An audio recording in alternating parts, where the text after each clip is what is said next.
Welcome to Journey Through the Yamas, Aparigraha, brought to you by One Down Dog On Demand. I'm Courtney, and I'll be your guide today.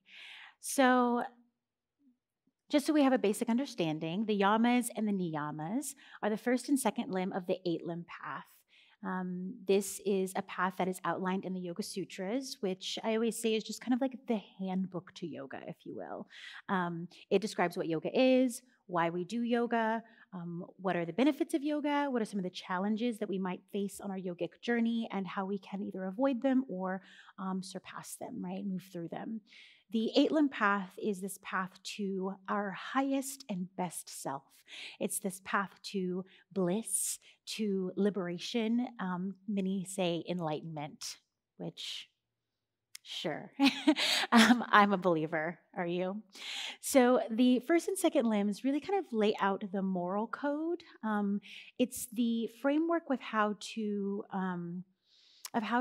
incorporate yoga in our day to day, right? So it is essentially how to make yoga a lifestyle rather than just movement or breathing, but how we can really implement these practices of yoga in how we walk through the world. The yamas, which is the first limb, translates to mean restraints. And I know that sounds kind of cringeworthy, but really, what this is these are practices or things that we want to be aware of.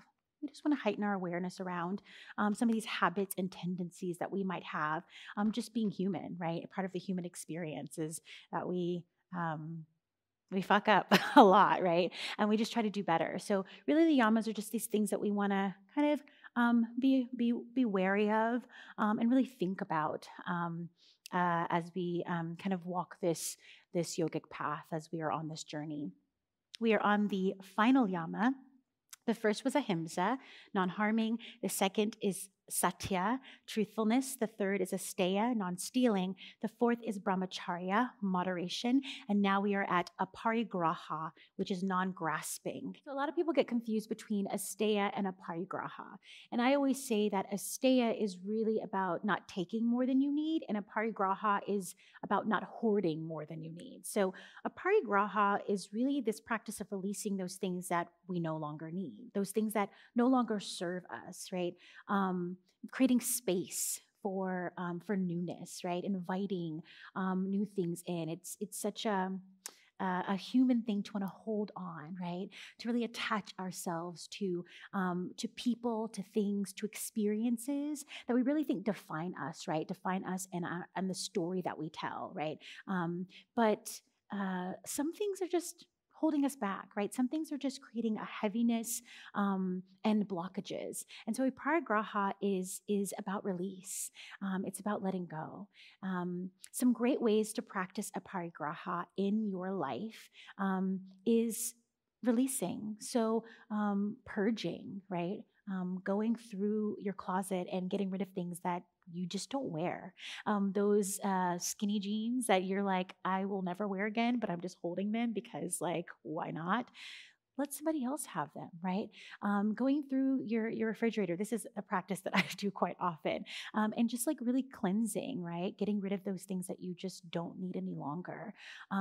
These are really great ways to kind of implement a parigraha into our day to day, right? To make it really, really practical and really logical. Anything that has to do with really just kind of like letting go. So it might even be relationships that we need to let go of, right? Acknowledging those things that just aren't serving us any longer, whether it's careers, jobs, people, or practices. What can we release? So we always kind of end with some sort of either asana practice, chant, or pranayama practice, so that we can then start to embody the essence of the yama or niyama that we are focusing on. And when I think of brahmacharya, when I think of a parigraha, and when I think of this act of releasing, I think of open twists. So it's not necessarily like something that's very aggressive, but it's more of a letting go. Right. So our practice, this really short practice, will consist of some open twisting. They're very short, they're very simple, they're easy to do in the morning or the evening. This is a practice you can do daily, especially if parigraha is something that you're really looking to engage with more in your life. If you're really trying to renew this understanding of this principle, or it's something you can come to whenever you feel like you are kind of lacking that awareness or that understanding, and you need to be reminded to let go. So we're going to start actually in tabletop on our hands and knees, yeah? Coming into hands and knees. And just a few cat-cows to start, just to massage the spine, just to loosen it up. So I'll inhale to drop my belly, open my heart, lift my hips, and I'm going to exhale to press the floor away and gaze towards my thighs. And keep going, just a few more of these. So just kind of lubricating the spine a little bit so that when we twist, we have a little more access.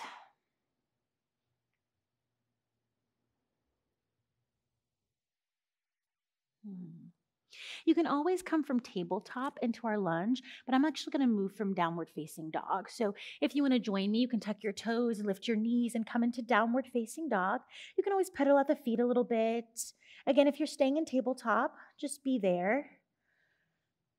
We're all going to lift our right leg up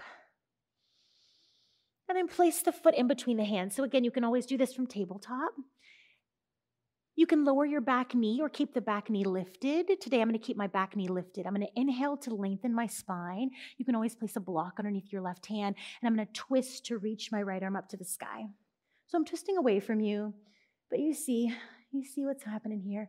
So really find a lot of openness in your chest. Maybe lean your head back a little bit. Let go. Take one more deep inhale. And exhale, release your top hand down. You can either come back into tabletop or down dog. It's up to you. And we're just going to do the other side. Simple as pie. Left leg lifts. And then place the foot in between your hands. And on the exhale, you're going to twist. Left arm up. And again, I'm really thinking about broadening my collarbones. And I'm leaning back, really open twist here. Take one more deep inhale. And exhale, release your top hand. Again, you can come back into tabletop or downward facing dog.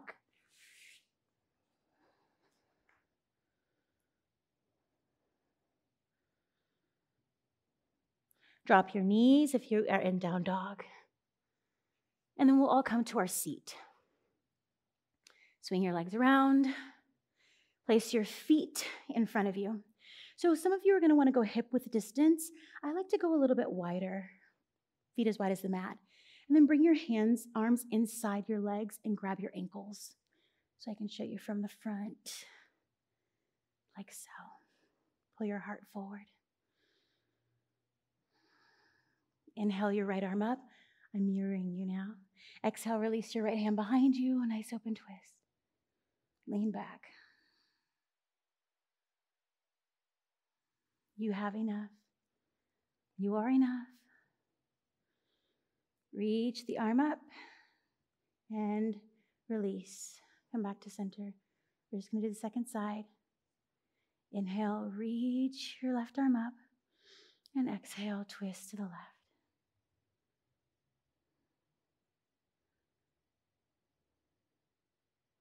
Ground through your feet. Reach the left arm up. Bring it back to center. Heel toe your feet in. I'm going to cross my ankles. You can also bring the soles of the feet together. And bring your hands to your heart. Just feel that openness in your chest that you've created. Take a deep inhale through your nose. And exhale, sigh it out, release.